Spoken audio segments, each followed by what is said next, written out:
Au mariage de ma fille, son fiancé a tiré ma chaise alors que je m'asseyais. Ta place est.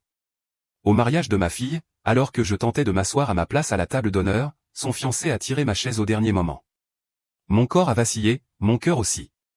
Je n'ai pas touché le sol, mais j'ai compris aussitôt que ce geste n'était pas une maladresse. À travers son regard, j'ai perçu une intention froide, presque calculée. Il voulait montrer que, selon lui, ma place n'était pas celle que j'occupais.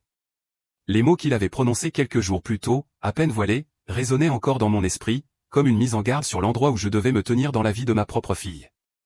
Le plus troublant, ce n'était pas l'humiliation publique, mais l'indifférence qui a suivi.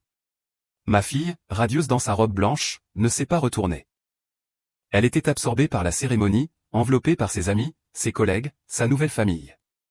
J'ai senti, dans l'air parfumé de fleurs fraîches et de champagne, une distance que je n'avais jamais voulu reconnaître. J'étais un spectateur dans un moment que j'avais cru attendre toute ma vie. Je me suis assis ailleurs, plus en retrait, près d'un mur décoré de feuillages artificiels. De là, j'observais les invités qui riaient, les lumières dorées qui tournaient doucement, les musiciens qui accordaient leurs instruments.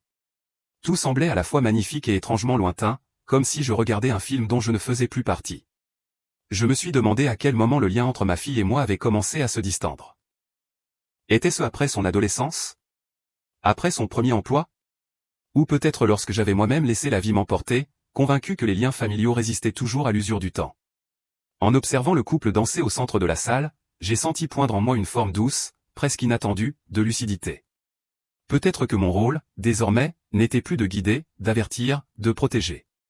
Peut-être que ma présence, même silencieuse, suffisait encore, à condition d'accepter qu'elle ne soit plus essentielle comme avant.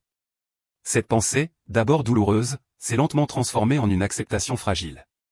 Lorsque la soirée s'est poursuivie, je me suis levé pour marcher un peu. L'air frais de la cour intérieure m'a apaisé.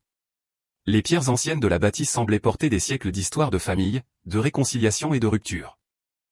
Je me suis dit que la vie avançait ainsi, par cycle et par distance, et que chacun devait trouver sa place, même si cette place changeait avec le temps. J'ai fini par retourner dans la salle. La musique avait repris, vibrante et lumineuse. Ma fille riait, heureuse, entourée des siens. Je l'ai regardée un long moment, avec une tendresse que rien ne pouvait altérer. J'ai compris que, malgré tout, je resterais une part de son histoire. Peut-être discrète, peut-être effacée. Mais toujours présente, à ma manière. Et ce soir-là, dans la douce agitation du mariage, j'ai enfin décidé d'accepter cette nouvelle place.